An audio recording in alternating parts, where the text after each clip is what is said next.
This must be it. The basement door is weather-worn. The copper nails holding the upholstery in place have turned green from sea air, and there's a knocker shaped like a lion's head. You knock silently. The upholstery muffles the sound. No response comes from the apartment. You're pretty sure the owner of the apartment isn't here. It's safe-ish. The door is slick with rain.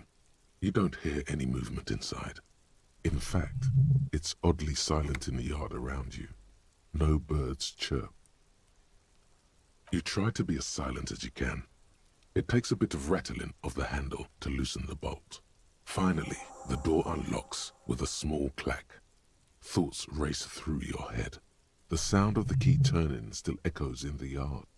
Hopefully no one heard. There's nothing else to do than to leave and tell Everard. No conceivable reason for you to intrude on the premises. There might be important information in the apartment.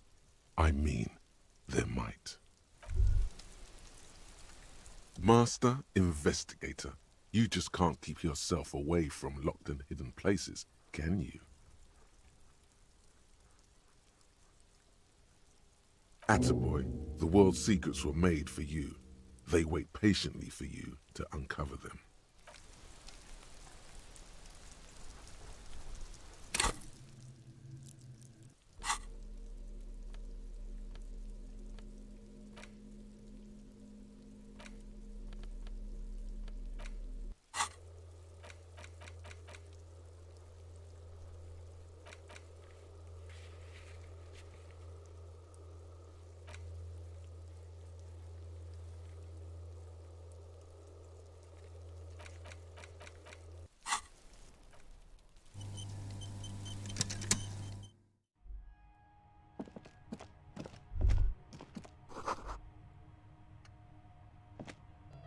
A row of mugs sits on the shelf.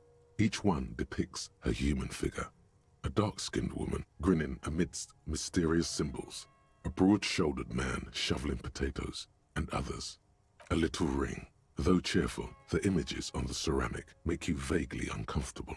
There's something disdainful in the way the curves and lines of the bodies were drawn.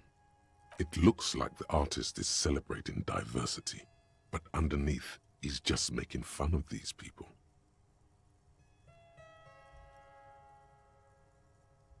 No one's telling you to like him. You might learn something from him, though. Yes, your broken mug friend would feel very much at home here. The same humor, the same mocking lines. The owner of this collection could be dumping his trash in the Whirling's container. An interesting little clue. Let's see where this goes. Clues have a way of magically connecting to other clues down the road.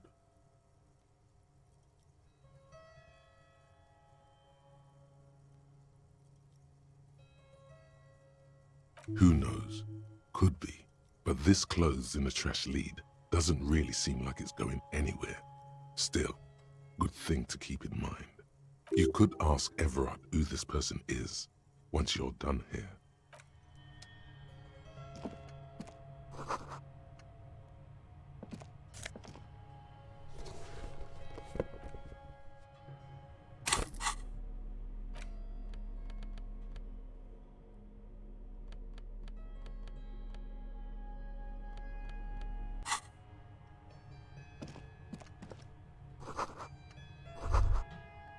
This is the flag of Revachol, the suzerainty.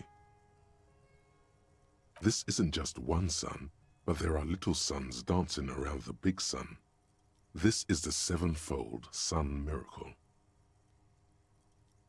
It's an optical atmospheric anomaly the first settlers saw.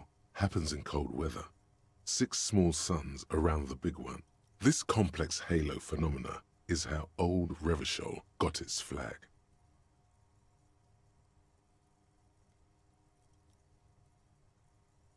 The flag accepts your honorable salute with quiet dignity.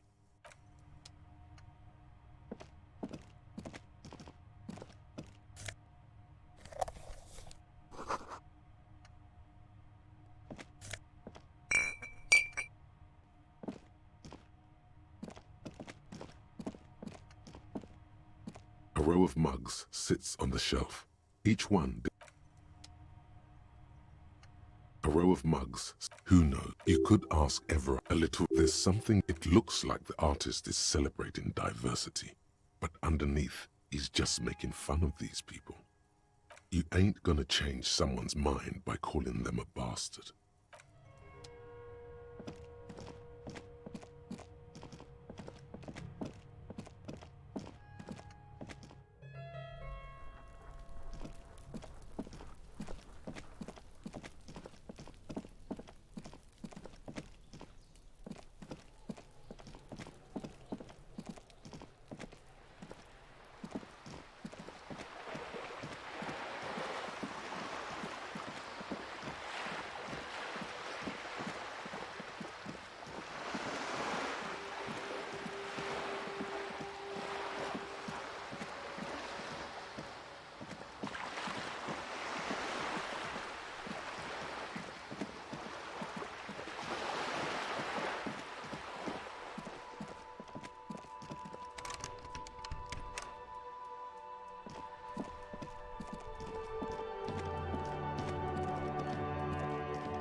The tracks are as they have ever been, a bit more worn perhaps.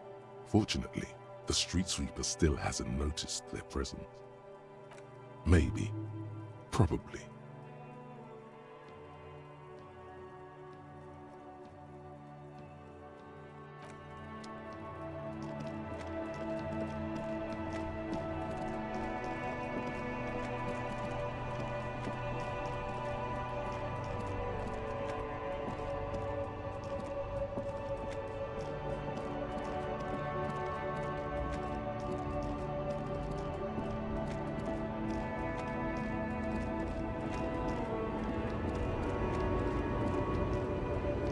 The woman still had no response.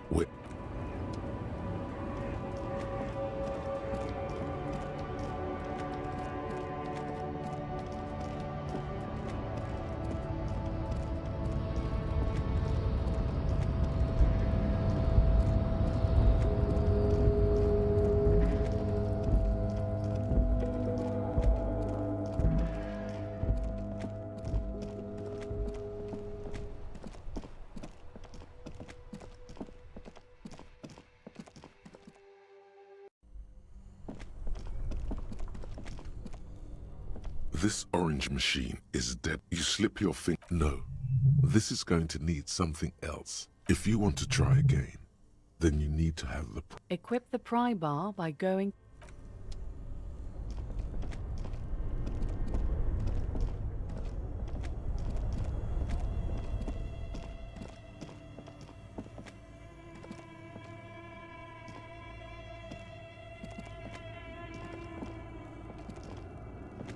A few bricks have fallen off, revealing a compartment behind the wall. It's too dark to see in. Inside, a secret room infested with rats, spiders, and woodlice. Seems like an old weapons cache from the Revolutionary period. It means there are firearms, albeit inoperable, still lying around Martinez. This is an interesting coincidence. Could prove useful in some way. You don't know how yet, but it might be useful down the road. This is a good find. Really justifies coming down here and looking around.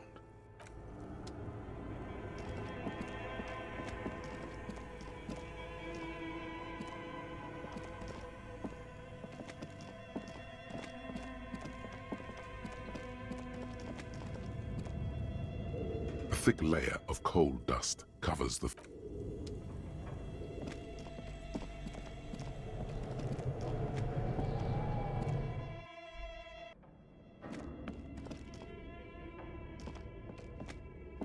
Tiles on the cube are still smoldering, casting the framework in a soft glow. Fluorescent play and print keys shine on the keyboard. Like a smooth draw, the filament slides into place. On the keyboard, the play key starts blinking.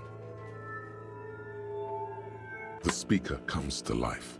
Static seeps through the machine's planar magnetic driver. An old lady greets you. Her voice sounds 100 years old. Good evening, Fortress Accident en rue de Saint-Ghislaine. This is East Insulindian Repeater Station. Please repeat. Is this the production schedule?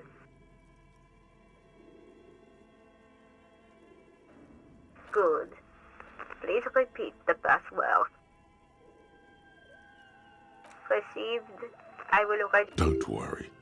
Passwords. Fortress Accident. Thank you. Tiles on the cube ask the filament slides out of its glowing nest. Nothing happens.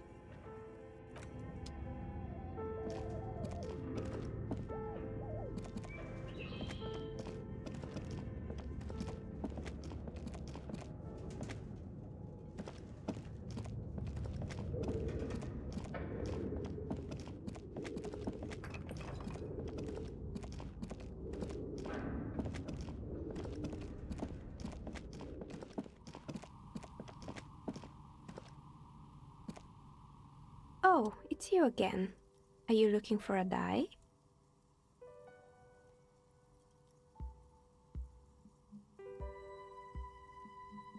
Of course. Tell me what you have in mind.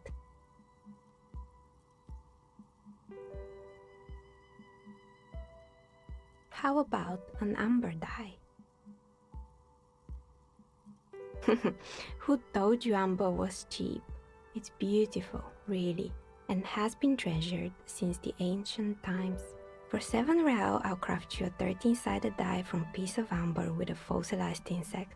It's perfect for those who can't seem to let go of their past. I had a feeling.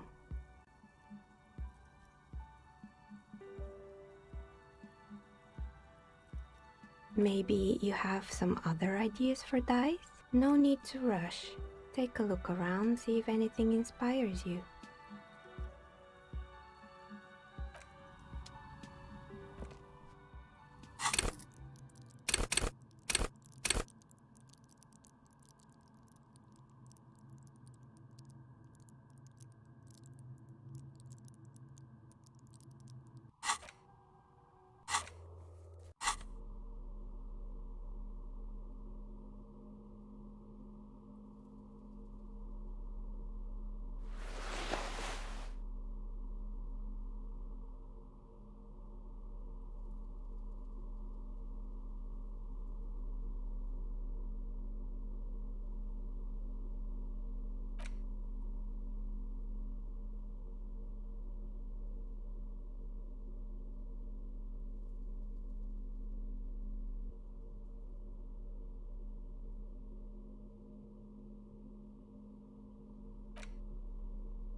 Oh, it's you again.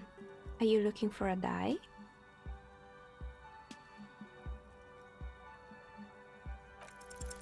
You feel nothing. If anything, it's uncomfortably warm in here. She has begun to idly clean one of her carving tools with a dirty kerchief, the tool's sharp edge shining in the light of her desk lamp.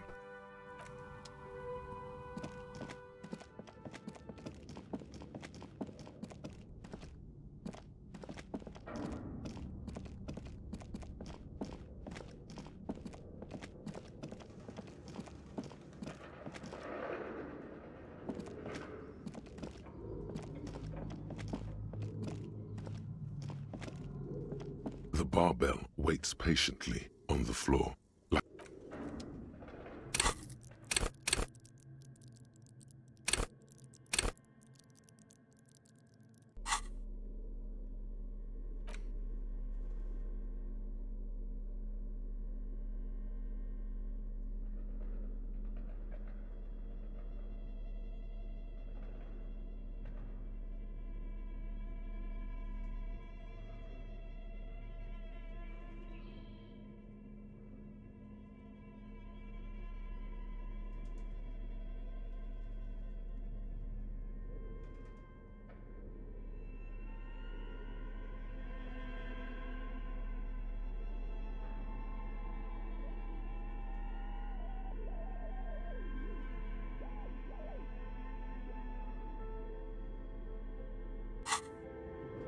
The barbell waits patiently on the floor, like a dog for its master.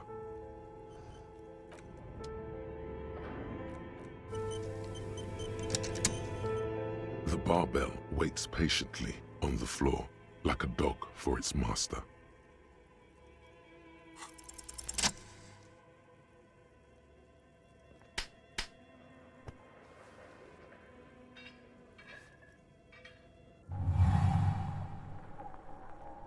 Conjuring up an inhuman amount of strength, you raise the barbell up in the air.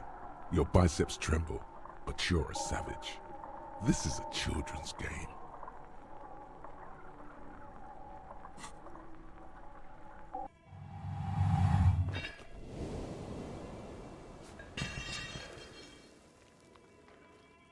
A warm wave of accomplishment washes over your head as you drop the barbell to the floor.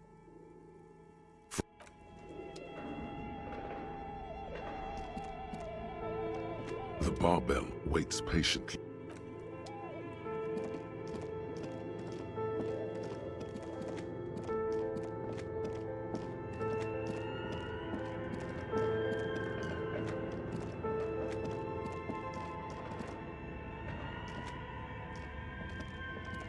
Your flashlight slides over an old green chalkboard covered in some of the writing has faded. These you should have one of the Welkins towering among the rest.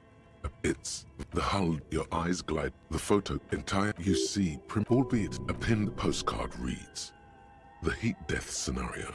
This, it looked mini-me, stands for a mini meeting. As time looks like they didn't. A note in the bottom left, the handwriting, the full outside, a cold wind. The whole thing resembles Kadran history classes, radio free, unclear. It looks like a cardiovascular system split into veins and capillaries. Very advanced.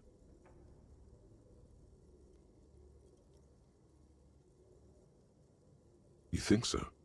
The web is comprised of radio stations, all lead back to what they must have had massive airwidth. Someone, a conductor, whoever, a list of, there's no way, nothing.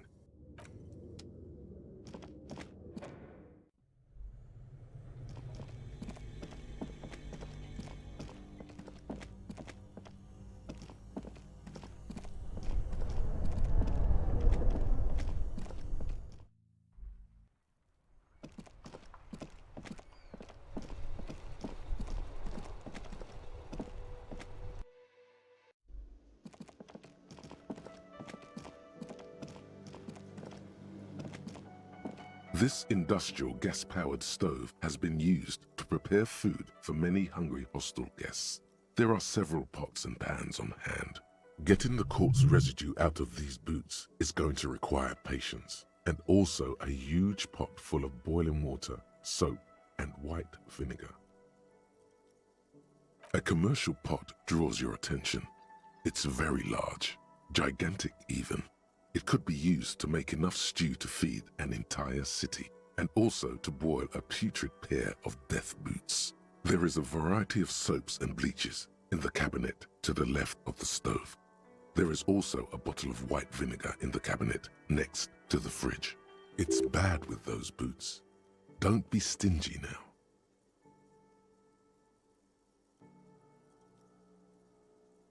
The delicious smells of cheap soap and vinegar waft up from the pot. All right now, chef, light up the stove and boil them. The strong smell of vinegar forces you to step away from the pot. The water slowly comes to a boil. Strips of polymer fabric and human tissue separate from the lining of the boots. They float to the bubbling surface.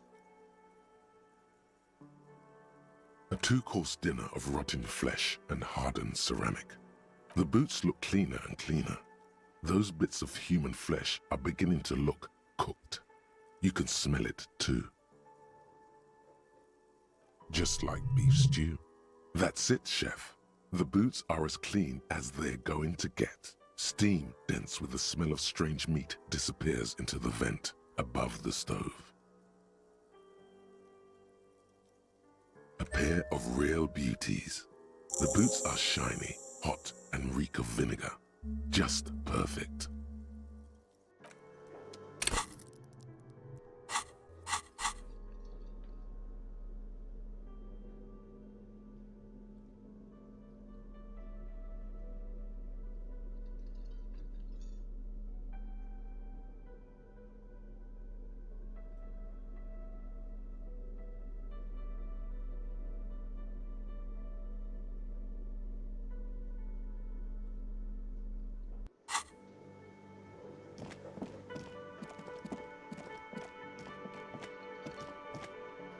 Can I help you?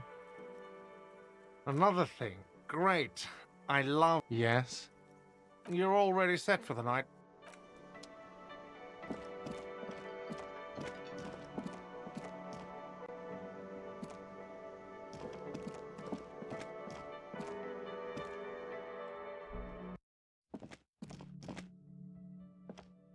The door is... This door, still nothing.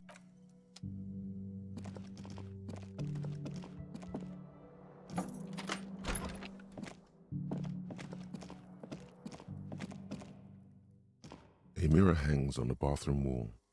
It's barely covered in steam anymore.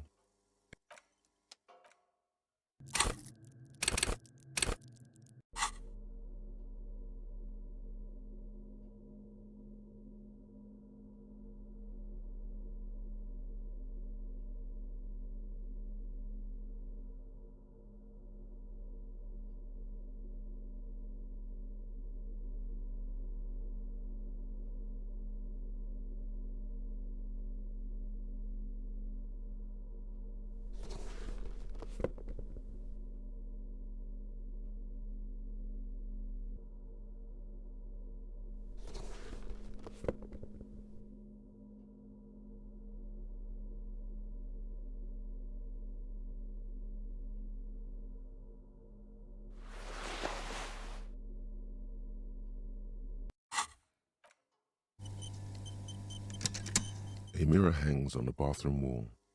It's barely covered in steam anymore. It's your face in the mirror, adorned with the expression.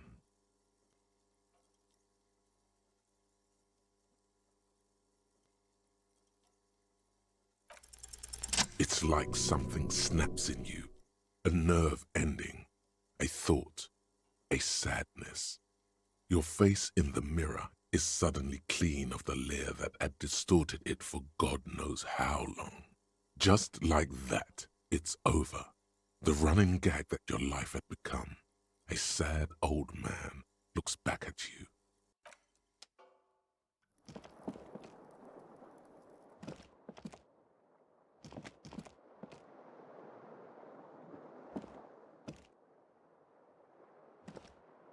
The window stands broken and you see some...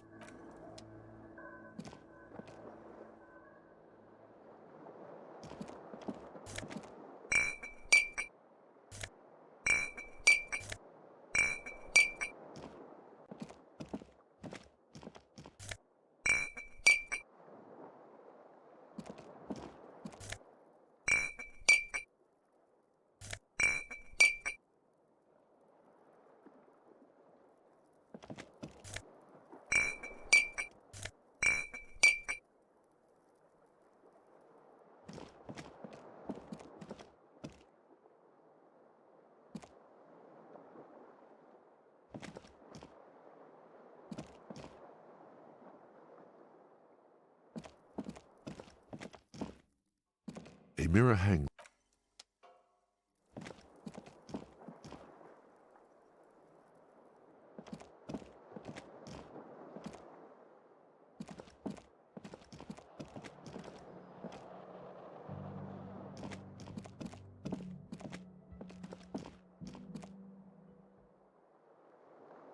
The bed is still cold from the broken window, and not too inviting, but it's yours. You've earned it. The bed is still cold from the wind blowing in from the broken window. The mattress creaks as you close your eyes and try your hardest to fall asleep.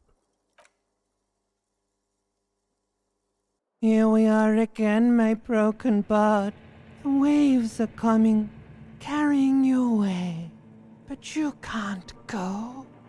No, you have to stay always half aware of yourself. You're not cooperating, brother man. It's your disgusting body. Even through your sleep you feel a vague discomfort suffusing it. Your belly and your sides are unpleasantly tender. You wish you could curl up into a fetal ball of safety.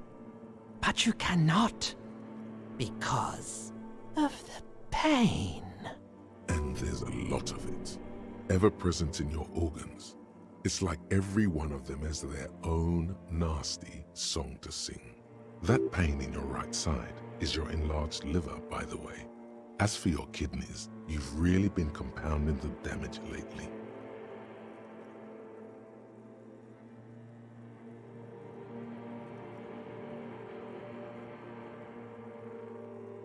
Oh yes, they'll check you out, give you some pills, make it all okay. The Wonder Makers. Don't be stupid, Harry. It's not happening. They don't make new kidneys and livers in hospital. All you've got to do is pray to God it passes and stare at the flickering darkness. You're just stuck here, in the half-world. Could try looking at other people, really looking. But why would you want to start doing that? How many promises have you kept lately, Sir Harry? To the great see-through world. The tenderness. Thou art honourable and just, sire. 'Tis the snakes who are vile, hissing in the grass. What do you think you're doing right now? Coming to some greater awareness? Look at all these lights, blinking in and out of existence. Thoughts! You're just pretending that you're asleep, even to yourself, while the world goes on without you. Let it. Let it. But it never seems to let you go, does it? Time to rise and wipe that shining sweat off as best you can. Gather your bearings. Rock and roll.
You look down at the white ceramic sabatons hugging your arches and calves, surprised at how well they fit. Your movements cause tiny little clicks, like dice rolling somewhere far away, as the plates reorient to your motions.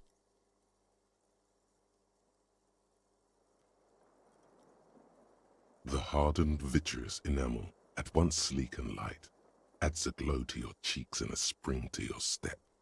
Just imagine what a full suit of this stuff could do for you. You really do feel more confident. Invulnerability does that. Even partial invulnerability.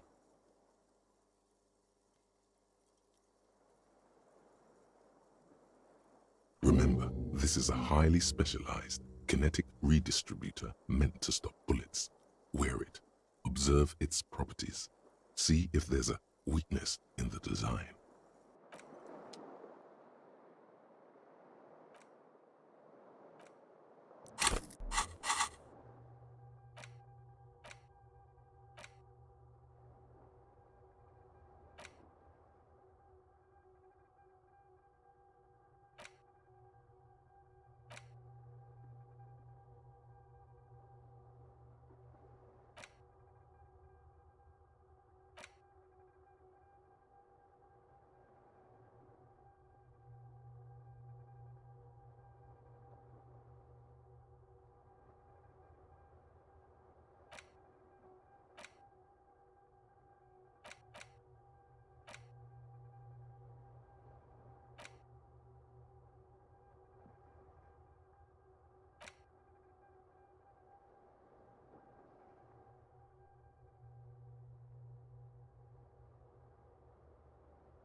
Yes?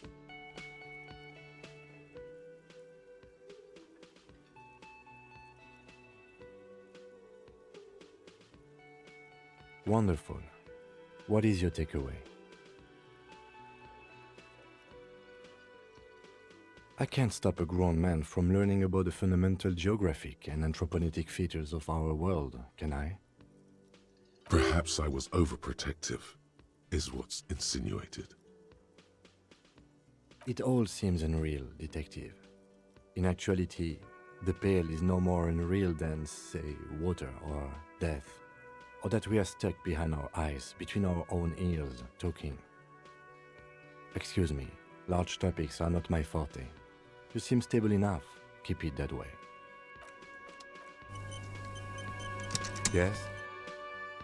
Okay, let's talk about it. You stole the boots. Congratulations. That must have taken an enormous concerted effort, considerable ingenuity and timing. Now I'm going to report you and you are going to go to jail. Am I? Anyway, did you want something related to police work?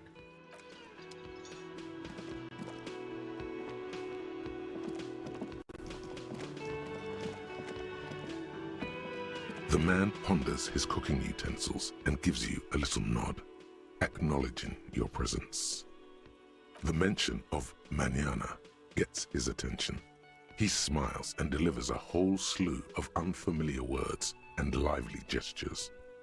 Then the man says a couple of sentences in that strange language of his and then seems to wait for you to speak.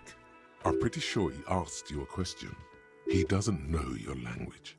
You can just say something cool in return.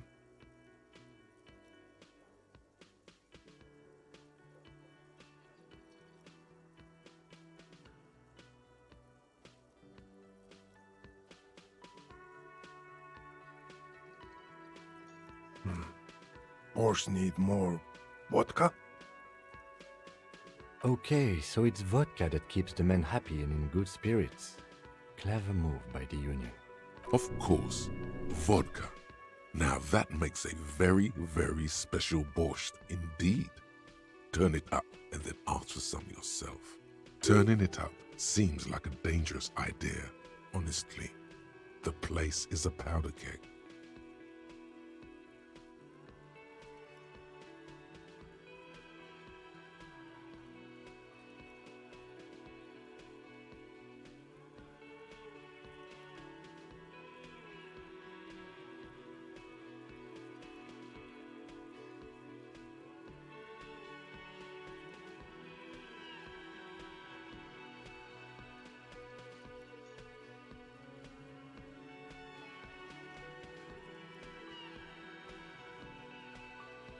The cook gives you a long, inspecting look, then shrugs too, and seems to wait for you to speak.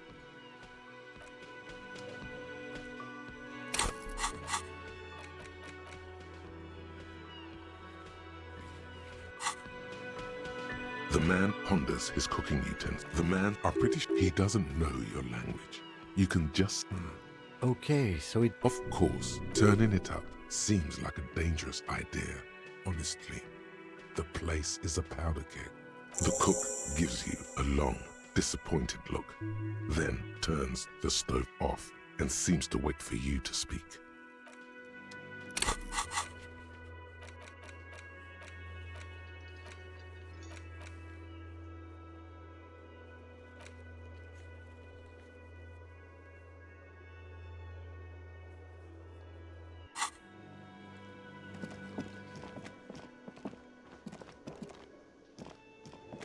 Oh, hello, dear.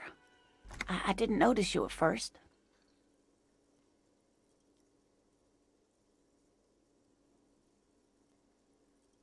Oh my.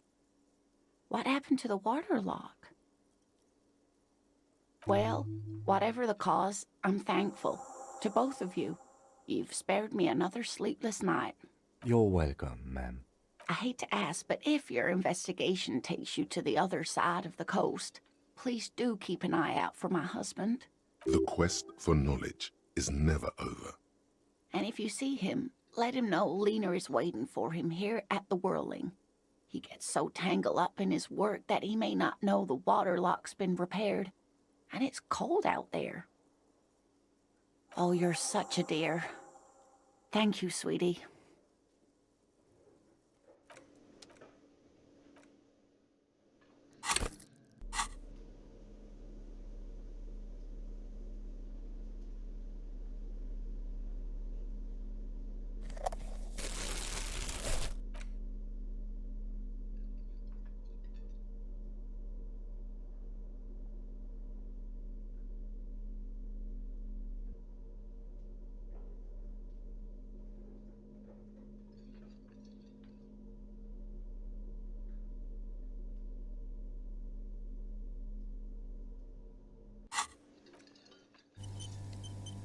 Oh, hello, dear.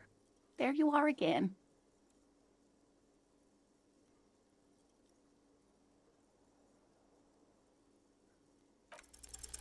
There's really no point in manipulating anyone. She'd be only too pleased to tell you about her work. Go on and ask. Oh, I'd be delighted. Truth be told, I could really use the company too. One cryptid, not a couple. One. This won't turn into some kind of cryptid extravaganza. He nods and assumes a waiting posture. Cryptids, cryptids. Let's hear about all the interesting cryptids. Ooh, tough choice there.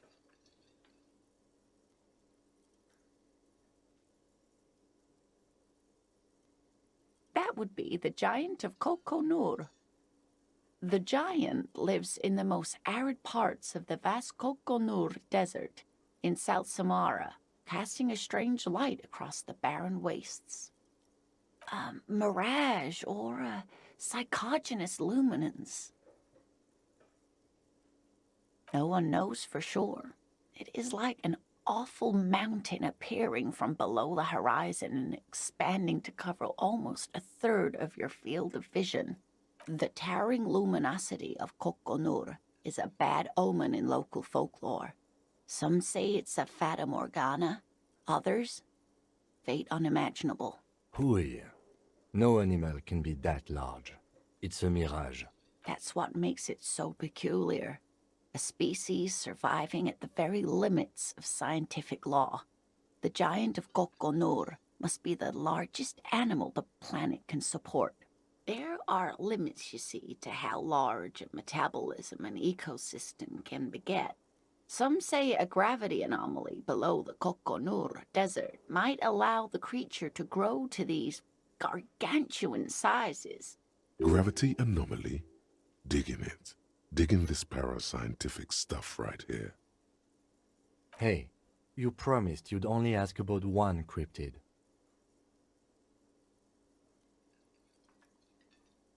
The lieutenant pauses, thoughtfully. Ah, fuck it. Let's have more cryptids. Well, the smallest cryptid is the Cryobacter catlensis, a unicellular bacterium. It was discovered in one of the northernmost points of Katla on the Boreal Plateau by renowned geologist Caitlin Mijanou some 70 years ago. The bacterial colony Mijanou found had remained alive while frozen in ice for longer than anyone could reliably estimate. Certainly from before recorded history. Mijanou disappeared shortly after injecting herself with the bacteria she had brought back to study. No doubt in hopes of prolonging her own life. Yes, the bacteria had survived in the ice since times immemorial. It is not hard to see where she could have gotten the idea. It's actually a little hard to see. But do go on. Yes, and she's quite mad too. After she treated herself with the bacteria, she stopped aging, but also became increasingly eccentric and irascible so that even her oldest friends were forced to pull away. We can assume that she has been living somewhere in the wilderness for decades now, all alone except for the Cryobacter catlensis coursing through her bloodstream. The gnome of Jeroma. Oh, yes. None of its victims survived. Grieving relatives never even found their bodies because the gnome's venom dissolved organic tissue. It was reportedly a small creature with webbed fingers and a protruding forehead and an ungainly little thing. Quite scary to look at. A couple of campers found it when it was already dying. They heard an odd wailing in the woods and followed the sound. They were scared and wrapped it in tarpaulin to suffocate it. It still took the gnome of Jeroma an entire day to die. If the body of the creature was found, why aren't there detailed illustrations of it in science textbooks, confirming the existence of this very little species? Alas, the first scientist who got his hands on the creature's corpse put it in a jar of formaldehyde, thinking that would detoxify the gnome's venom. Instead, all the venom leaked out of the creature's teeth and into the surrounding liquid, dissolving the creature itself. A poetic end, perhaps, but a real loss for science. Alas, always alas, and then it was gone. Isn't that overly convenient? I understand your skepticism, but that's what happens with things that are rare and stand out. Their disappearance is most memorable, and they are least likely to be found again. Yes, it's the kind green ape, half war story, half undiscovered species in the genus Homo.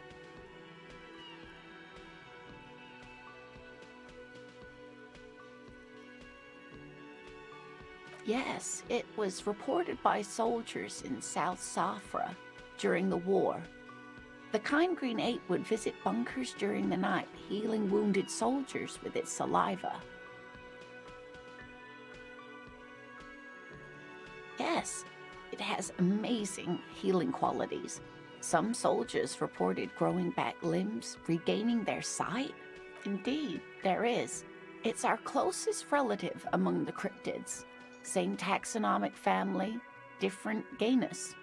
Which is to say, the kind green ape is a species with which we share a common ancestor and that evolved parallel to our own, just like your partners. The lieutenant looks at you, pleasantly surprised. Oh, no, I didn't mean to imply that Saolites are inferior to us in many ways. You are superior. For example, your earwax doesn't have a foul odor like ours does. A tremendous evolutionary advantage, I'm sure. But perhaps we've had enough speculative biology for today? What an interesting question. And the answer is yes, there are. Of course. All fairy tales have someone or something invisible in them. It's the Col de Mamadaqua.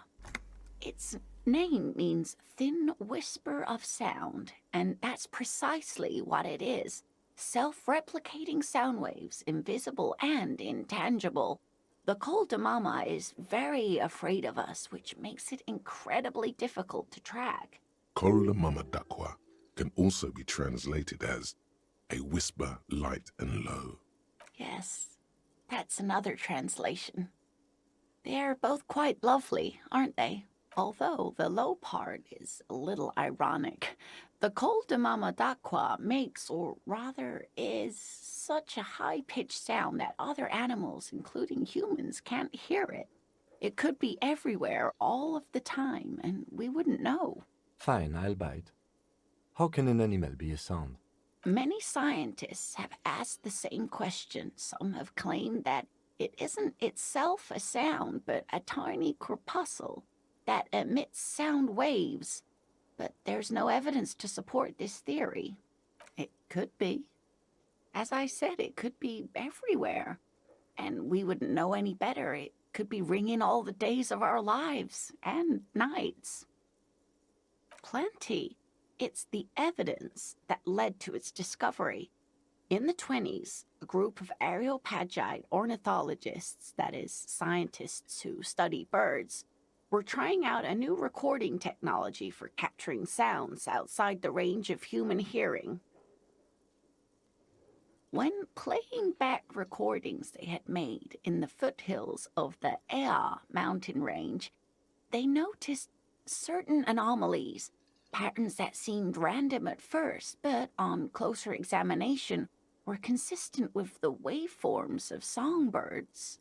The scientists soon discovered they could track and even predict what appeared to be feeding, mating, and migration patterns based on sound waves in a strictly delimited range of ultrasonic frequencies, even higher than those of the highest-pitched bat calls. They realized that they had discovered a new species and called it the Col de Mamadaqua, after the Paracanassian name for the voice of God, which is said to be very silent. They grew quite obsessed with these little birds. Even though they couldn't see them, they could distinguish among individual birds and even began to name some of them. Sequester, Time, Joscan, those are but some of the Mamadaqua they followed individually. That is a sad story. A group of university students assisting with the field work in their enthusiasm for the project, and no doubt because they were preoccupied with impressing their professors, nearly drove it to extinction. They tried to communicate with it and had no other means but sound. So they started sending out sound waves at frequencies they thought might match the Mamadaquas. And what happens when a sound wave meets another sound wave of the same frequency, dear? Psst. They cancel each other out. Psst. Exactly. And these tests were performed so recklessly that when they happened upon the right frequency, well, they wiped out most of the population. After that, the corpuscle appears to have migrated elsewhere. There have been recordings of anomalies similar to those spotted in Ea, but they've been few and far between. It's impossible to confirm the presence of any stable Koltama Madakwa population anywhere. Of course. A common thread in these. Disappearance and unfalsifiability. I like the story, though, ma'am. I'm glad you did, dear. What about what? I'm glad you like them, but I'm not really one to tell you about all of them. You should ask my husband if you get the chance. He's the real expert.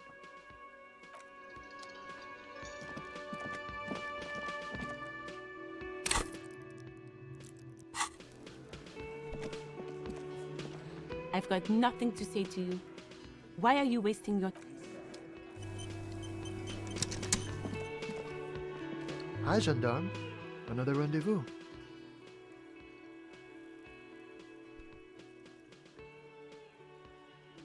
Hi. So what brings you here? Admiring the atmosphere. What about you, officer?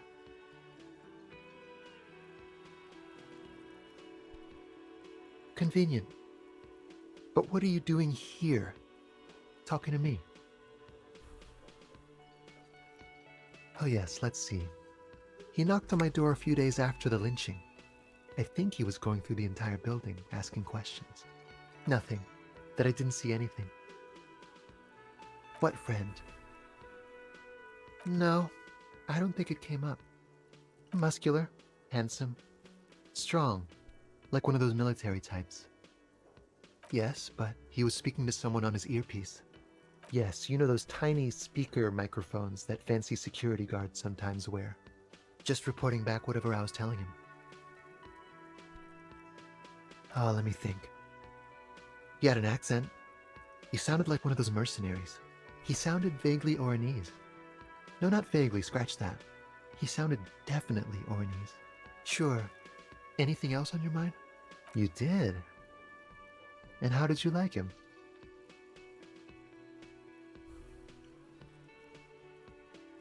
Aw, shoot. Why not?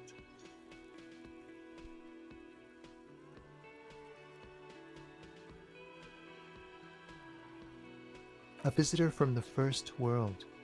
He's not like you and me, gendarme. He can always return to his opportunities in Occident, sur la clé. Still, his coming and going brings some life to the village. Or is it just money? I don't know. Friends, I told you. Sunday friends. Friends who like to get together from time to time. That he won't be there when times get tough, I guess. It is. On Sundays. He has keys. And he likes the view. To the sea, I mean. What about me, gendarme? Bye-bye, gendarme.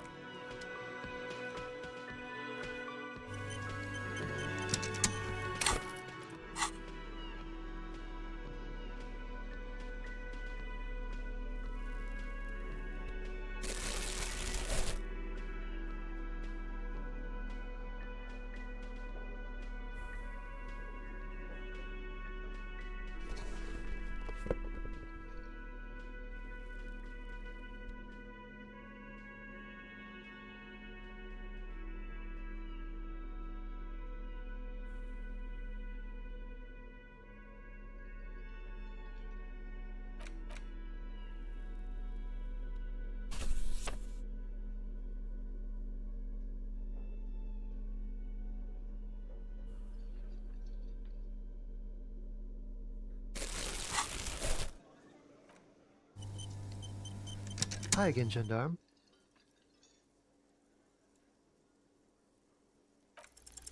Could he be a member of the homosexual underground?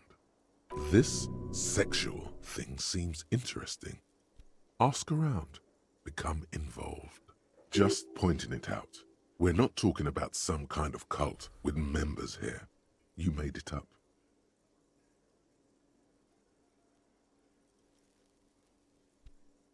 The homosexual underground? Why, yes, I am, officer. Why? Do you want to investigate? Oh, it's a pleasure group. A sub-rosa pleasure group congregating in cellars under the cover of night. Saturday night. Sometimes even Friday night.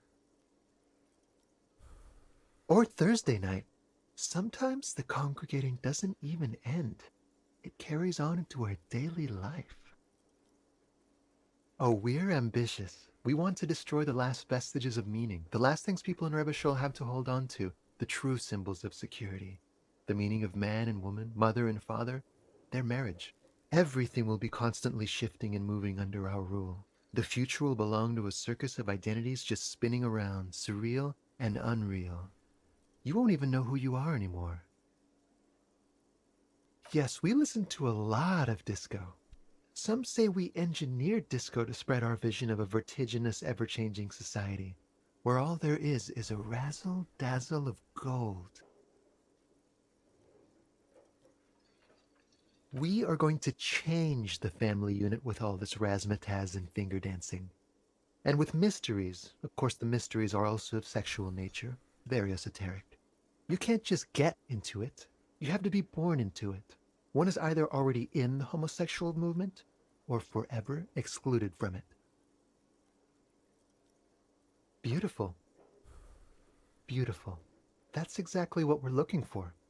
Who knows, maybe you were homosexual in the past. Maybe all of that has been repressed. I have to say that you do look like someone who might be part of the underground. You have that very distinctive, I can't understand what's going on here look. Do think about it, officer. Absolutely wonderful. A man like you can figure out his sexuality in a working day. It won't be 20 hours unless you want to enter the heightened realms of the phantasme érotique afterwards. It may be 20 hours or more, but that would be on your own time. Bye-bye, gendarme.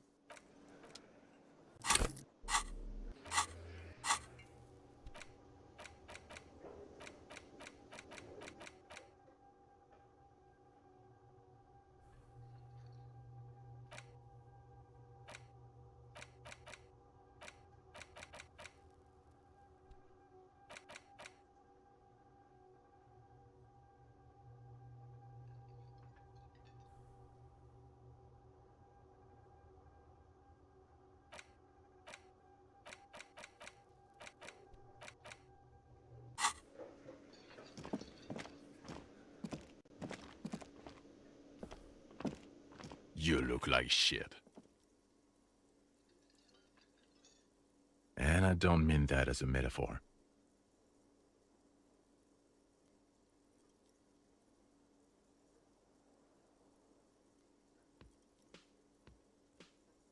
Yeah, I know. That's what I'm going by here. Oh, come on, Jean. It looks like it's been a rough week on him. It's not just this week. What you want? There's something about this guy that matches with a face in your head. A similar but different face. He might be wearing a disguise.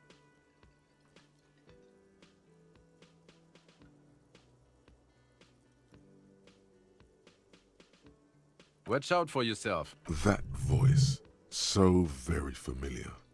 Did you hear it when calling to your station and reporting your badge missing? Oh, really? I wonder where. That's the where you remember me from?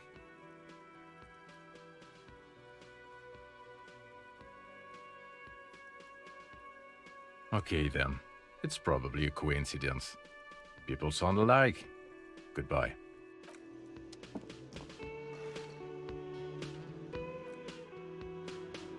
Again? He might be wearing a disguise. Yes, it's a hobby of mine. As if waiting for some kind of reaction or response. Something to click. It's not happening though. Who is this guy? I'm not getting involved in this. About what? You don't look like a cop. You know what you look like?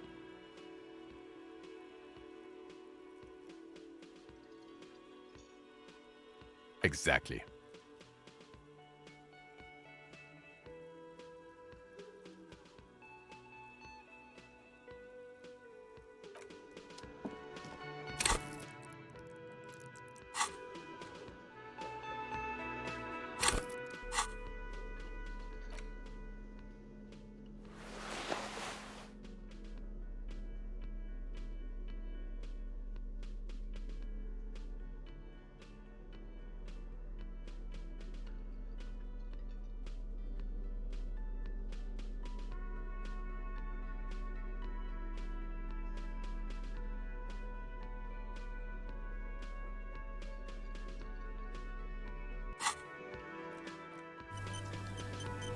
Again?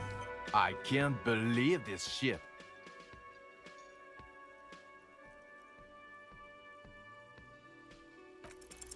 You know what it is.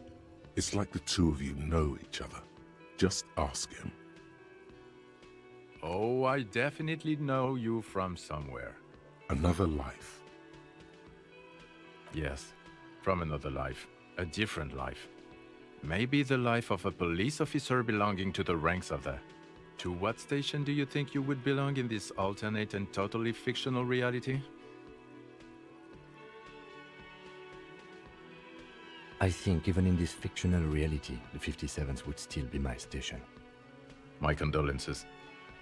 Go ahead. Have another guess. Okay. That's plausible. That's entirely plausible. Now we're really getting somewhere. Somewhere good. Okay.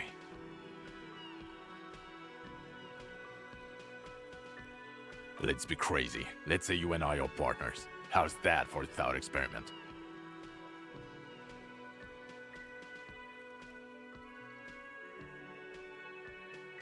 I'm sure he's fucking flattered, but Kim is not part of this thought experiment.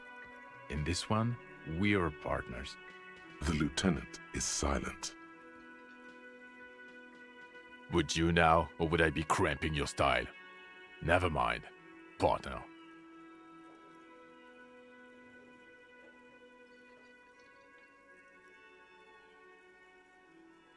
Okay. How about you stop wasting my time and get on with whatever you were doing then? Oh, no. You see, I enjoy watching other better cops solve crimes.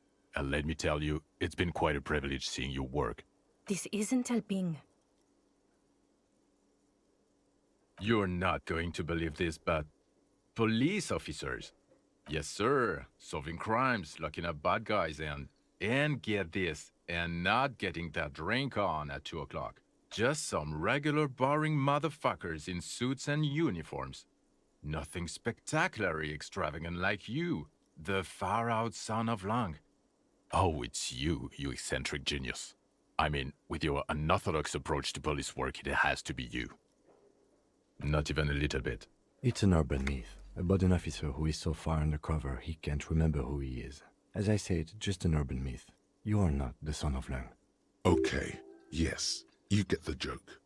Leave it at that. Neither can I, partner. Neither can I. No. 'Cause it's not my job. Why don't you go and fucking do yours and solve this damn hanging? Actually, I don't want to hear you say things. Come on, Jean. Okay, say things. I want to hear you say things. Suddenly, out of nowhere, case-related things start popping up in your head. You think he was hanged as a cover-up? To hide the shooting? Okay, well... I don't know. Why are you?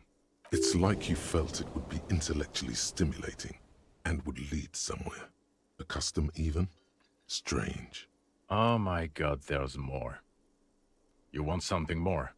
What is it? Okay, why not? Let's do the old thing over again. We're not wasting time. There is no time.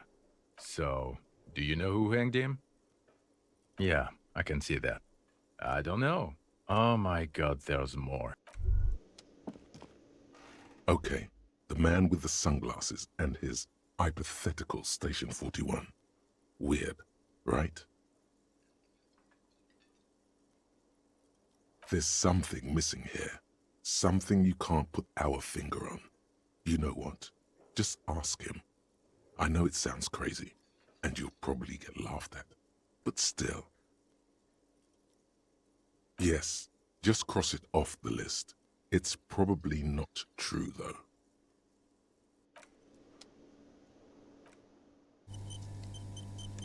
Again?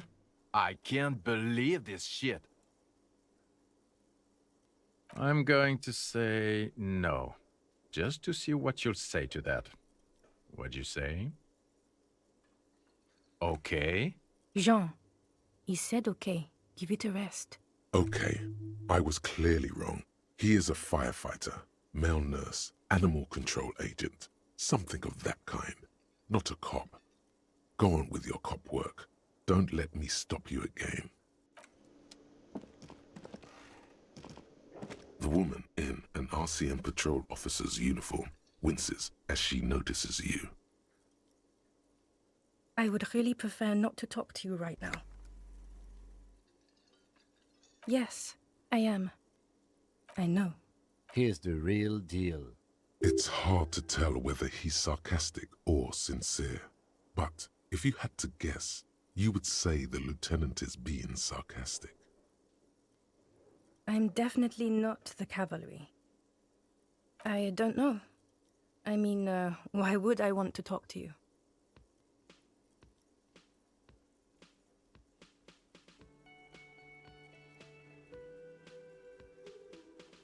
No, you haven't wronged me. It's okay. Okay, fine. Let's talk. What did you want? What does one talk about with a fellow officer? What precinct? Fucking deranged lunatic. You're getting an intellectually unsatisfying vibe from this conversation. Maybe you're doing something wrong. God damn it, you leave her alone. Keep your weird bullshit to yourself and be professional for once, for fuck's sake. Can I actually help you with something? Yes, of course. Preposterous. I mean, you would remember if they were, right? Who forgets their squad mates? That's not possible. Of course I'm with him. Why do you ask? The sooner you figure this hanging out, the sooner everyone can go home. I don't know what to say. Don't say anything, Judith. I'm just looking out for... No one. I'm just a man with sunglasses. And you are? Yes, a policewoman who just wants to do her job. That's all. Something about the man with sunglasses and you, the energy between you two is making her uncomfortable.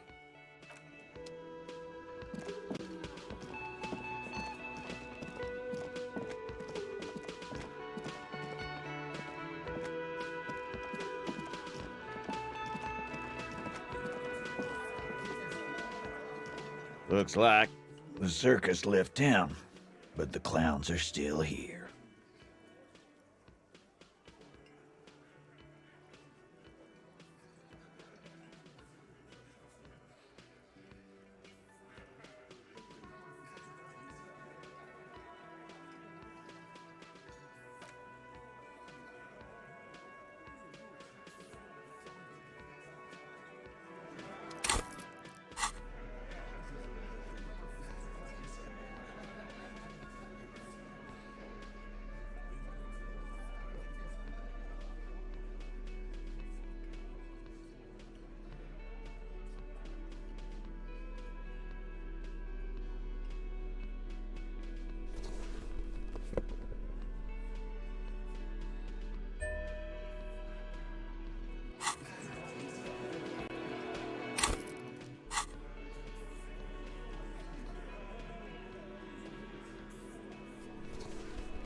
Looks like the circus left him, but the clowns are still here.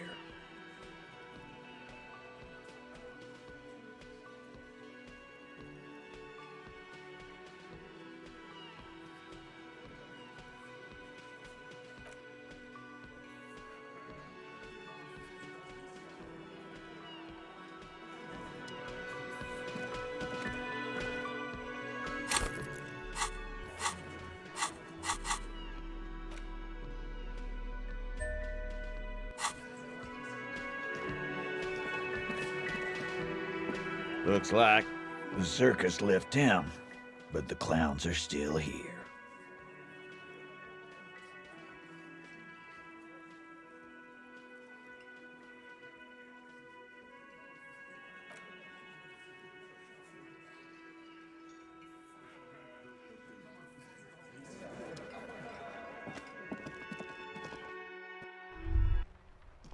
Was that? Could it be? The Coldamama Dakwa? No, it's probably just your imagination ringing in your ear. There seems to be an extremely high-pitched ring. Ultrasonic. Lena said it was very high-pitched, right? It's like something tickles your ear. Lena also said that it couldn't be heard by any other animal, including humans. What you're hearing must just be a regular bird. Honestly, your ear isn't hearing a whole lot. The distant hum of the industrial harbor, the traffic. But, admittedly, there is a high-pitched noise somewhere there too. But then, isn't there always? There it is again. You're about to rediscover a long-lost species. It must be very close. Maybe, just maybe, it will come toward you. Keep still. It might perch on your shoulder. No, I don't hear the Coldamama Dakwa, and neither do you. Of course he doesn't. He's deaf. Oh no. The sound. It's moving away. Somewhere over there. Go after it. No. Too late. It's gone. There is no ringing anymore. Just the sound of the streets. Keep your ears peeled, then. If the species really has migrated to Martinez, you're sure to hear it again.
Inside, you see a set of steering levers, a radio microphone, a pull-out toolbox, and the soft glow of the fuel preheater gauge. This is Precinct 57. How may I assist you? Yes. The armor was produced by Fairweather in their facilities in Bétancourt, sur la Clé in 42. It was part of a special order for Corps de Pharmacie, a security firm contracted to protect the interests of Oranese pharmaceutical companies in the Semenine conflict. So, it seems the armor went to Semenine. That's where the paper trail ends, though. Even the firm has proven difficult to track. Corps de Pharmacie has been renamed several times over in the years since the armor was issued. The most recently registered firm that the ICP has been able to connect to the CDP is a military contractor called Trinell, and the one before it was Downwell. I think they might be the same contractor. A suit of armor like this would have been manufactured with a particular person's physique in mind. You should ask for whom this suit was fitted.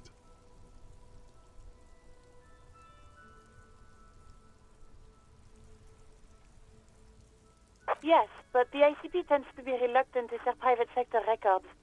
I could try to talk them into it, though. Sure. Call back tomorrow. Hopefully I will have more information for you then.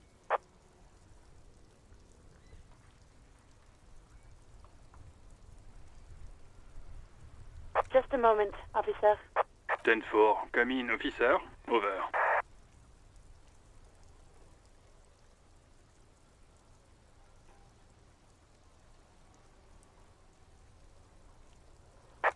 I know I already wrote it in a report, but it will stay on my desk for a few days. Over. Roger that. 10-10, over and out.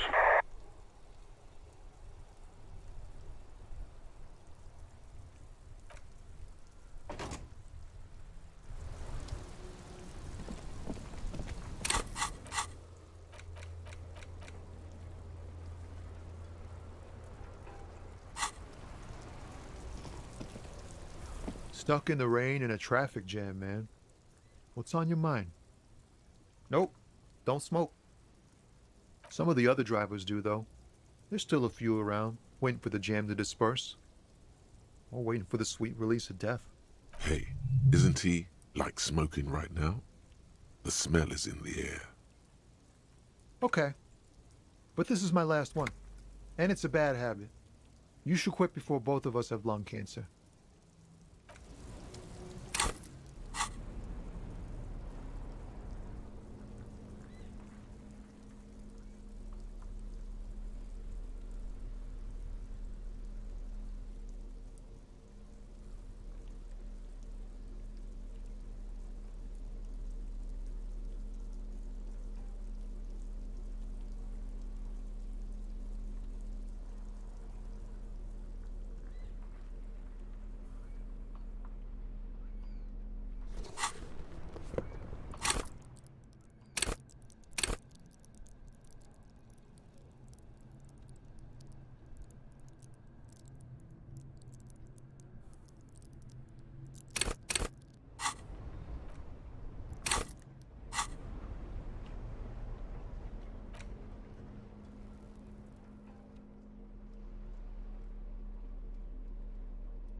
Now it's turning into a kind of a snow limbo, man.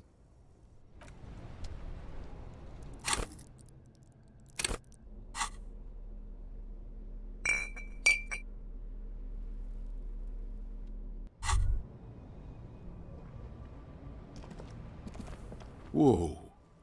In your hand, Pyrrolidon, the double rainbow of synthetic hallucinogens, rare and gritty, a product of the age of atomic power. What a funny little cap.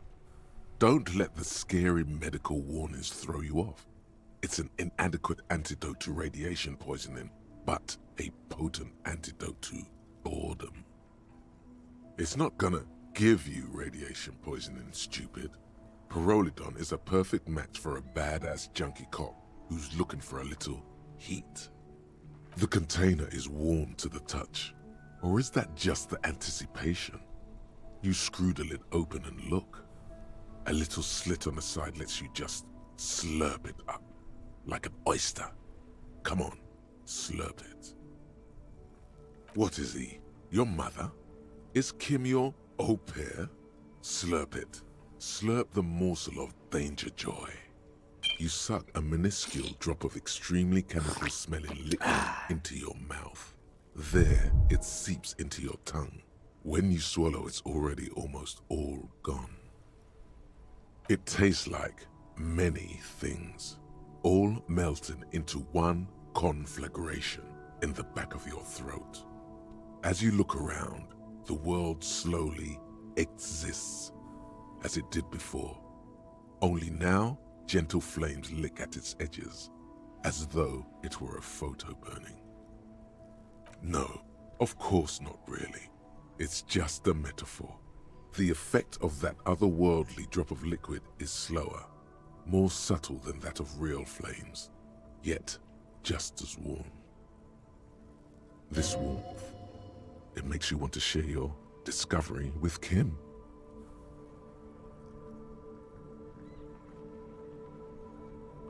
I'm happy for you. His glasses turn golden as the fire reflects off the lenses. You feel this man is your brother. Just don't mix it with anything, he thinks, looking you over. Thankfully, his sense of balance seems okay. Whatever, I'm not getting involved. Wow, Kim's badass. Or he's had a druggie partner. Whoa, that's probably it. He's seen it before. Look at all these guys go off like fireworks as information pours into you. About the lieutenant's simple remark, I'm happy for you. This stuff is great. Why not? This government-developed substance seems very non-intrusive. You could even operate heavy machinery. Fire machinery. Please don't actually operate any fire machines. Already you can tell you're going to be slurping a lot more Pyrrolidon. This stuff is going to give you insight into that little flickering light hidden in all human beings. In the bottom right corner of the screen, there's a Pyrrolidon button. It gives +1 to psyche skills.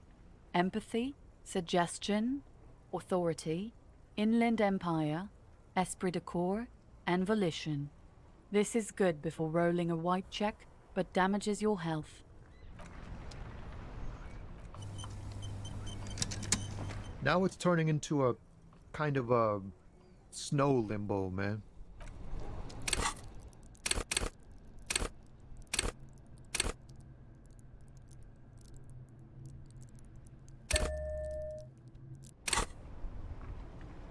Now it's turning into a kind of a snow limbo, man. What's on your mind? Ease into it. Don't go too far. This seems like a personal matter. Man, nothing's... That all the beans you got, Tommy?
Looking for something, Hunt?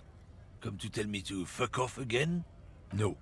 He's got a smoke right there, in his fucking hand. Snatch that shit out of his fat fingers. You need it after listening to his garbage. Can't have it. Evidence of what? I haven't done anything. I bet. Sorry I couldn't be of any help.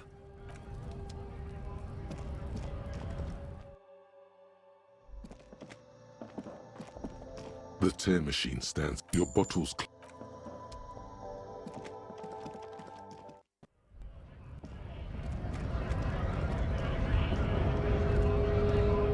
Right to work! Right to work! Sure.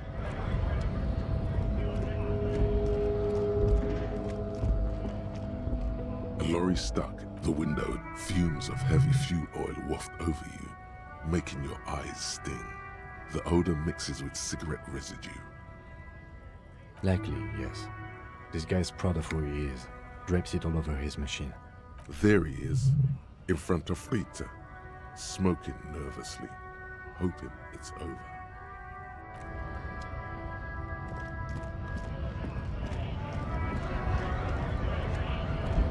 Right to work! Right to work! Shame on you!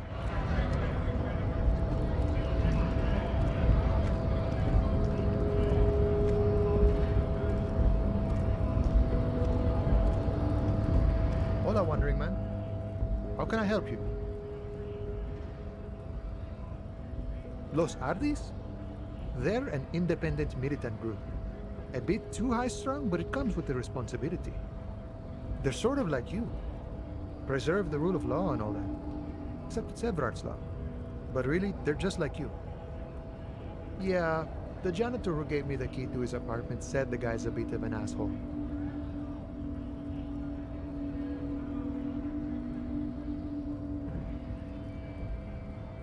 Like I said before, I don't know much about this weasel, but the bossman said he's a real piece of work. Thanks, Los Ar- they're sort of like you. Preserve the rule of law and...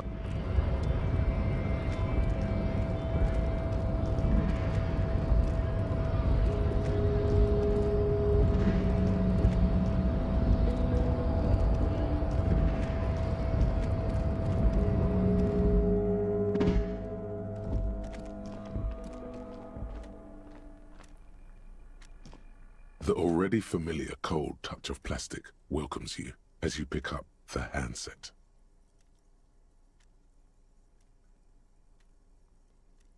The machine swallows your coin and seems to be waiting for your next move.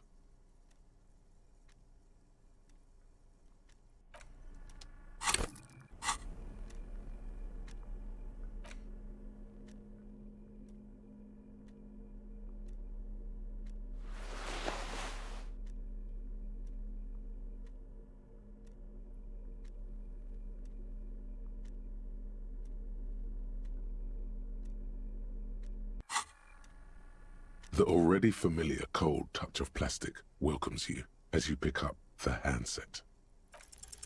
Your fingers run over the dial pad. 005.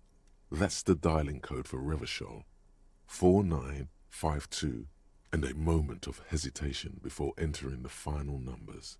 993. Calling. Calling. Still calling. Then... Video Revachol, 24-hour video rental. We rent 8 and 10mm film for home use. This is Lamy. How may I help you? The voice of a youngster on the other end sounds as enthusiastic as that of a man walking towards the gallows. Video Revachol is a 24-hour video rental. We rent 8 and 10mm film for home use. This is Lamy. Sir, I don't know. It's a video rental. Maybe you rent videos here. No. Maybe you called to extend your rental period? Do you need to extend your rental period? Let me fire up the machine. Dubois. Dubois. Here we are. You haven't rented anything in 5 years, but you still have a copy of Blue Ocean Hell from November 46. Whoa, not a fun film, that one. It's not an easy watch. After the death of his daughter and subsequent divorce, Ziemsk immigrant Egidius Wojcik tries to come to terms with the onset of dementia. No wonder no one's been missing it. Still, it would be great if you could return it to us. We're on the corner of Voyager and Main. The call is terminated by the other party. You're left with the discomforting sound of the disconnect tone.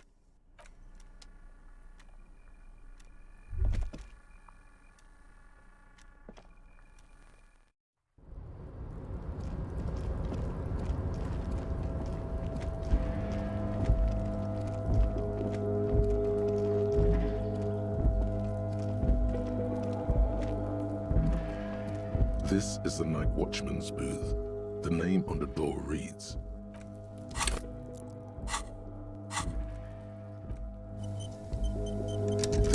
the chair is not as austere as the rest of the booth. A thin grey pillow is attached to the seat, secured to the stiles by black ribbons. Stale air floods through your nostrils. Not a single mote of dust floats inside your lungs, though. The inside of the booth is immaculate. The drawers are empty, save for old timesheets and receipts. One small box, however, does hold some cheap painkillers. They are slightly out of date. Oh boy, where to start?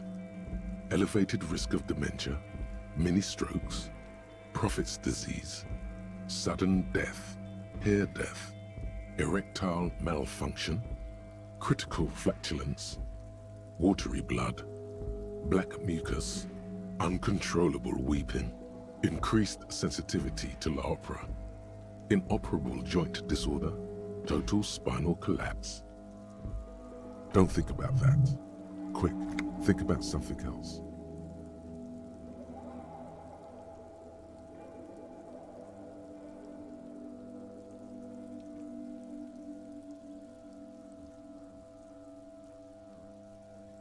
The enormity of the case before you dwarfs the list of side effects. You can't even see the side effects anymore. They're nothing to you.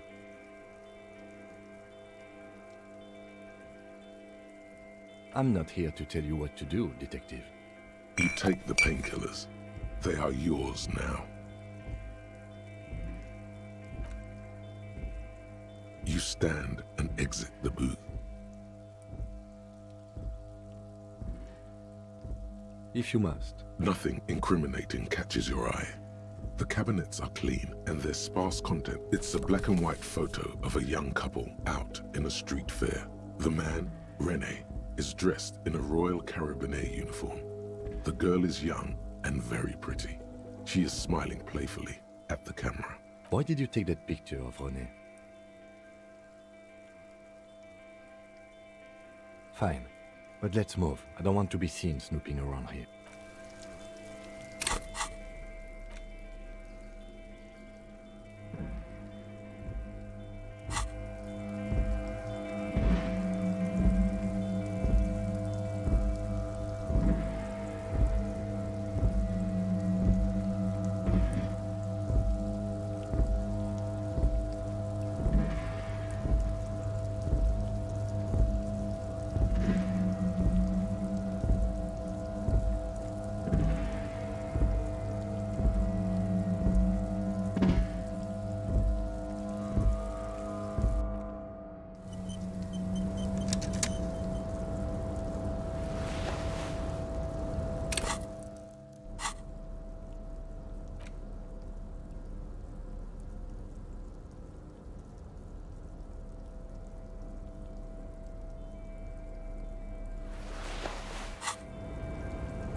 Hey, mister.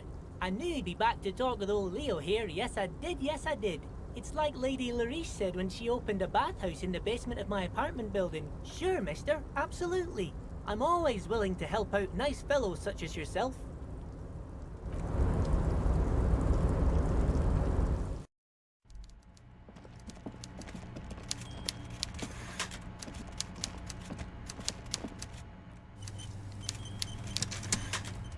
Mr. Dubois, every worker...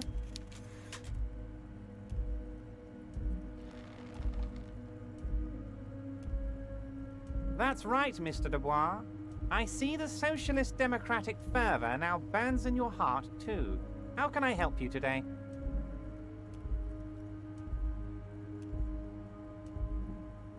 Mega-rich light-bending guy? Oh my god! How did that get in there?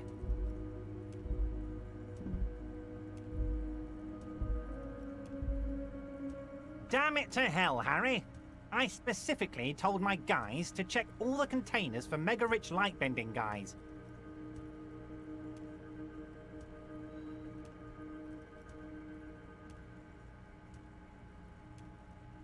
There was a guy in the container. but he didn't bend any light. That was in the detective's head. Honestly, guys, we might be moving all kinds of suspicious things through this harbor, but I won't be caught transporting the light-bending mega-rich. I have a reputation to protect.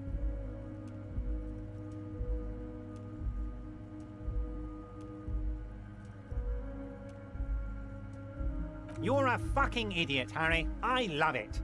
Thank you for sharing this deep, idiotic part of yourself with me. A hallucinating market liberal. I love it. So poetic. I shudder to think what you're going to tell me next, Harry. Not for 1 second did he believe there's an actual mega-rich person somewhere in his container town.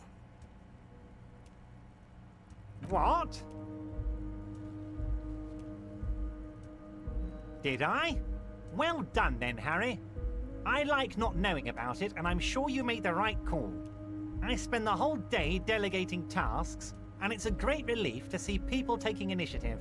I don't even want to know what all of that means. Brew, shady, alcohol, turned off. I'm gonna let the world surprise me. I'm very glad to hear that, Harry. One question. You didn't actually happen to stumble in and see what's inside the apartment, did you? He's trying to figure out if you're lying.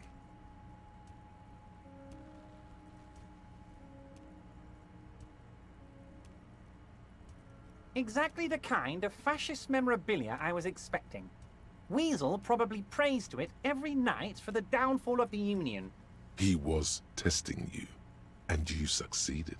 Now let's get down to brass tacks. It's time for men like me and you to figure out who's killed who and why. Real police work is gonna start happening now. I promise you, Harry, this is gonna be good.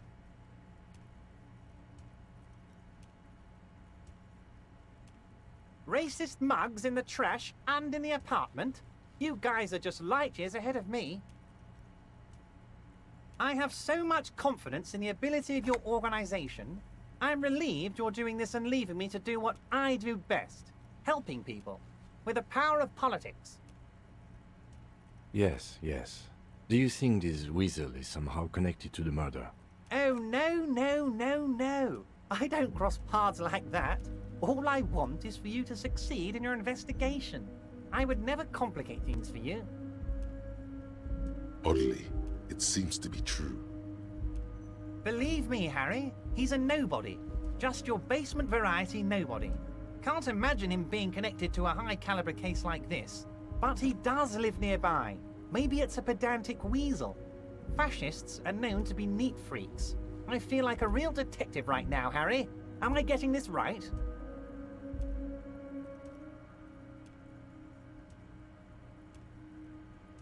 Of course, Harry. I'm not a real police officer. You are. By now, I'm sure you've figured out who the dead man was working for. The bad guys. Wild Pines. Sent to scare us. Another violent measure of the top hats against us flatcaps. Harry, this strike is the culmination of many, many mistakes made by the Wild Pines group. They tried to shut the strike down by sending in armed mercenaries. You mean our victim? A security contractor? Can you imagine that? Workers standing in peaceful protest, united in the spirit of fellowship, and they send hired killers to mow us down with machine gun fire? He performs a motion as if spraying bullets from a machine gun. I'm talking beasts. Hardened killers from proxy wars in Yisut, Semenine, Sadamoritsa, you name it, they've done it. Raping, killing, burning villages, killing little children for the Senorita Pineapple Company, Harry.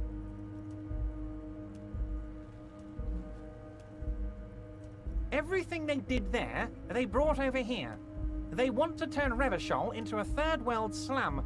Honestly, the only thing they didn't do is kill the village elephant. No, Harry, the elephant is metaphorical and so is the village, but the mercs and their brutality are very real. Now, I haven't personally witnessed the brutalities out there. I have the luxury of staying in my container, you see. If I need to go somewhere, they just move my container. Yes, I'm an old man, Harry. My legs aren't what they used to be. They lift my office with that big crane. It's actually very fun. You should try it. But enough about me and my fun container. The killers the company hired, I think there were 3 of them, all hardened commando types. One of them got downright suicidal, getting drunk, violent, a little rapey. Even their own negotiator couldn't control him.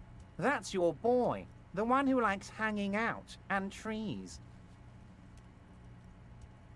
By negotiator, you mean Joyce? Harry, what you need to realize is, we dock workers are not pushovers. We got grit, Harry. This whole neighborhood does. Push us hard enough and we push back. And when we do, we push to kill. There's a militant wing inside the Union. A group of people whose duties don't involve manual labor, but peacekeeping in the neighborhood, making sure everything runs smoothly. That sounds a bit like organized crime. They're like you guys. Idealistic people who want to make sure bad things don't happen. And if they already have, well, punishment must follow. Again, that sounds like organized crime. So these idealists killed our victim? One day Titus Hardy, leader of this peacekeeping faction, comes up to me and says, "Boss, socialist democratic fervor drove us to take it upon ourselves to kill this beast that was burdening the land." He probably worded it differently, but that was the idea. Sure sounded to me like they killed him. I gave them 2 weeks paid leave and told them to lay low to avoid retaliation. Aren't you worried we might arrest them for this? Oh, I'm not at all worried about that. These are not the kind of men who get arrested. They're Martinez boys, tough and gritty. I'd like to see the man who takes them in. Besides, I sent my lawyer girl to look after them. He places a lot of faith in that lawyer girl. Perhaps this is a tactical error. Anyway. Oh, Liz is a bright one. I paid for that law degree myself, thinking it'll probably turn her all fancy. But hell, Harry, she came back a firebrand socialist. Sometimes she scares me with her zeal. Wait, the girl by the whirling, who was keeping an eye on you. Is he talking about her? I did that, didn't I? She thinks of herself as a guerrilla fighter. These middle-class kids and the books they read are crazy, Harry. I think she would rather be an insurgent than a lawyer. I hope it's a phase. So they shot him. He was shot in the head before he was hanged. How odd. I don't know what to say, Lieutenant. They told me they hanged him. A hanged man is what I saw when I took a look into that yard. It's impossible to say if he's telling the truth, sire. What I do know is, the case is in safe hands. If anyone can get to the bottom of this shot and hanged man, it's my 2 little policemen. Godspeed, policeman. How do I know? Let me tell you about these people. That's their MO. It's what they do. Last winter, some poor workers in Terminal E went on a little strike. The company sent in Sediment, a security contractor. The strike was over the workers' right to wear protective footwear, Harry. These guys turn up and start beating people. Tell you what, Harry, I wouldn't be surprised if we got the same mercenary company, after a little rebranding. And I'm sure as hell not surprised to see an army of scabs under my gates. So you believe the scabs were organized by the security contractor? You said it. Hell, one of those guys looks big enough to take down that proverbial elephant. Boys like that don't just happen to show up during strikes. Of course, you're always one step ahead of me, Harry. I'm no genius. I'm in this position because people like me. Oh, they are simply fine young men, all 7 of them. Exemplary union members, always working to advance their position in the local socialist democratic movement. Core members. Old Theo used to run them, but things really kicked into gear when Titus took the reins and named the group after himself. Gotta love his initiative. Interesting. Who's second in command? They're almost all of them great guys, born leaders. Whatever happened, I'm sure they only had the best interests of Martinez and Revachol in mind. Work with them. Hell, interview them. But don't fight them. They really are just like you. Men who like beer, women, and some order on the streets.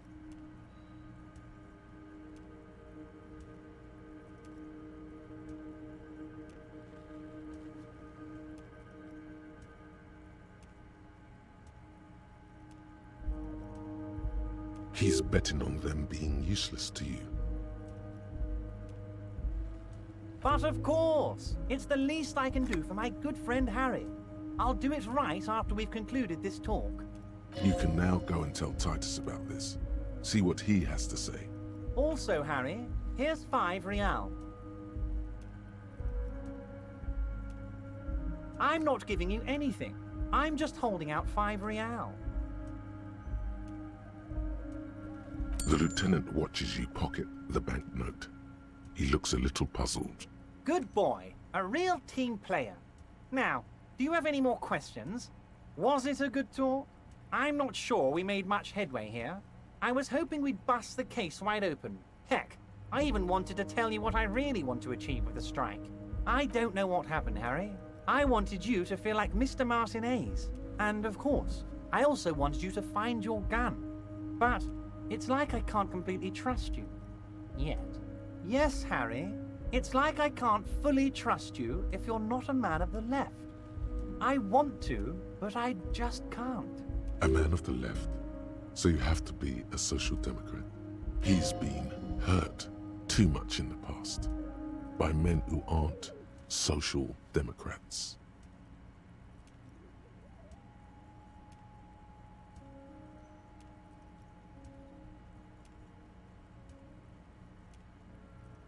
You're saying it, but I don't believe you. You know how it is, company snitches, agent provocateurs everywhere. I'm barricaded in this fortress of mine, and I need to get a message out. Will you help me? And what would this entail? Once again, I require nothing unethical or illegal of you. You just need to get 2 little signatures on this piece of paper, and then mail it to my accountant in La Delta. It depends. I don't think what we just got from Mr. Clare was very useful. But, he thinks, it's your call. As I said, it weighs on me heavily. But once we get really talking, well, I'm gonna hand you the keys to Martinez, and maybe even help you figure out who's behind this killing. He's saying as little as possible, as vaguely as he can, deliberately omitting things. I'm glad you asked, Harry. The Union is going to build a modern youth center in Martinez. It will be righteous. We're gonna get those teenagers off drugs and on roller skates. There's a nameless little street on the coast with some old houses around it. Most people have already signed. I just need 2 more signatures to get this mission off the ground, Harry. On the coast, Harry, across the canal. There's a cul-de-sac there, a little village they're calling it. A gloomy place. You'll find it. I trust your detective skills, Harry. They are just gonna have to deal with the construction noise for 6 months, and then they'll be living like kings. Right next to a fancy new youth center, designed by the best architects from Stella Marie. Is he absolutely sure the tenants won't be thrown out in the street? Am I?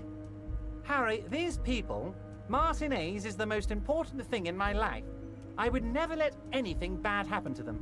We're gonna build a youth center there. The value of their properties goes up and kids have a place to play in. I'm looking out for these people, not pulling the rug from under them, Harry. I'm looking out for all of Martinez, not just the harbor. You bring joy to my heart, Harry. Such a pleasure to be working with you. Here.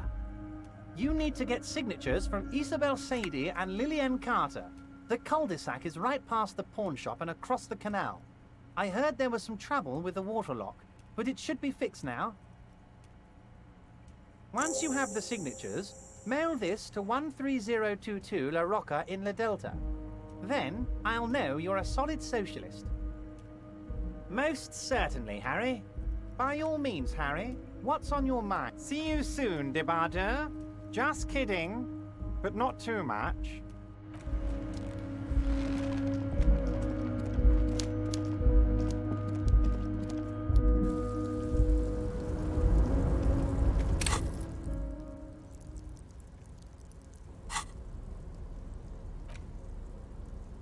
You take the legal documents out of the envelope. A 12 to 40 month construction period and the zoning plan in the addendum. The youth center cuts into the ocean like the bow of some great modern ship. Apparently, it's going to cover most, if not all, of the street and the square between the existing houses. It's 3 stories tall. It's going to be awfully close to the already existing buildings, almost wall to wall, practically integrating them into the youth center. I'm no property lawyer, but it looks fine. I like the print size. They're not selling or leasing anything. It's not a perfect solution, but... How else are you going to build something? It's always inconvenient to build things, and citizens inevitably have disagreements over such construction projects. But there's no other way.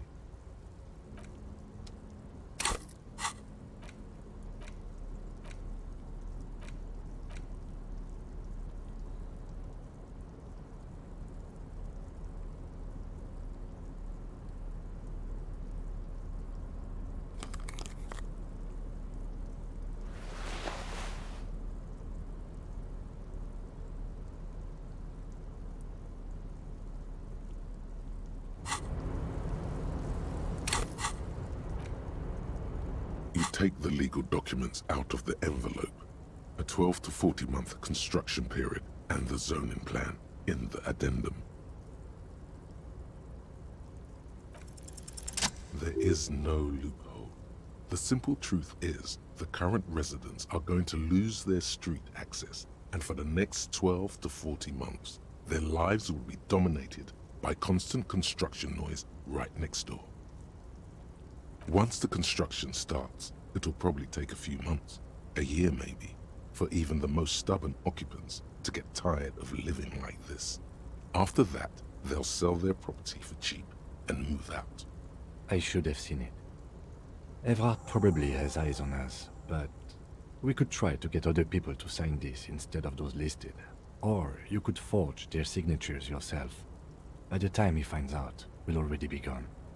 However, we'll need access to the coast before we do anything. Everard won't believe you got villager signatures if you can't even get to the village. You can...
Officer!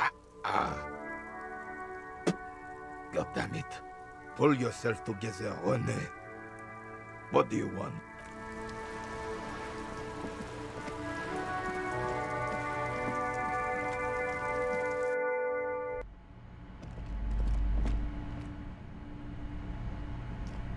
Hi, Ace Detective. Are you here for more books?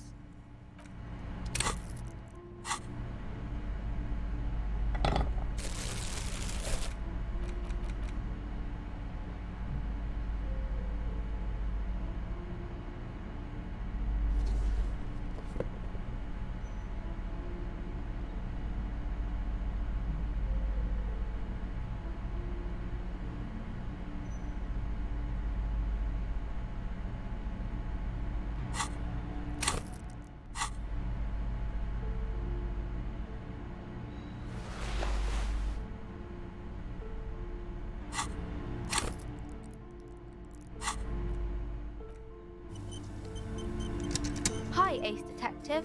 Are you here for more books?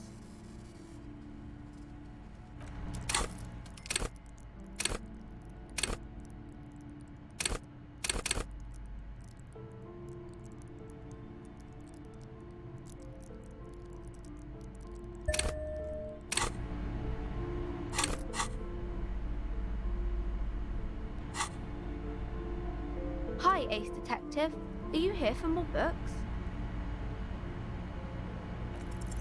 Because you know each other. She's been talking to you so openly because you've talked before. Yes, I used to stand out there all the time before Mother told me to focus on my homework. You've been running around all week without your shirt on, sir, apologising to everyone. I don't really understand what you've done wrong. Of course, you've stopped by a few times. You certainly look better than the last time I saw you. Yeah, I can see. You don't have party eyes anymore. Party eyes. Yes, of course. That makes sense. You know, like a cat in the dark, all big and wide-eyed. It certainly looks odd on a man. The swiveling eyes of a loony drug addict. That is what she meant. You were probably gurgling too.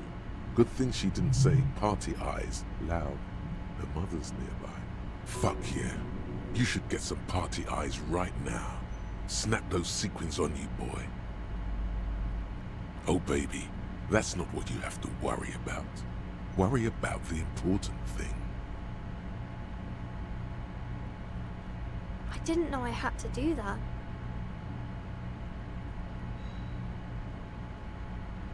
I'm glad I could help you, sir.